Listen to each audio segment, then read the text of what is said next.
நெல்லை காங்கிரஸ் தலைவர் மரண வழக்கில் 4வது நாளாக தடயவியல் துறையினர் ஆய்வு மேற்கொண்டு வருகின்றனர்.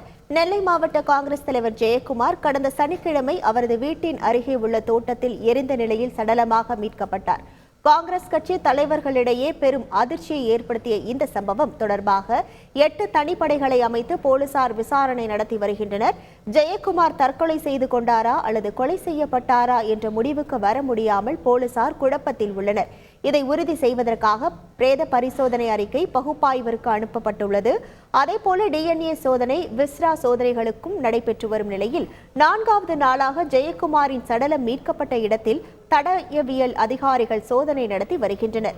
இதே நேரத்தில் சிபிசிஐடி எஸ்பி முத்தரசி திடீரென நெல்லை மாவட்ட சிபிசிஐடி அலுவலகத்தில் சோதனை மேற்கொண்டார்.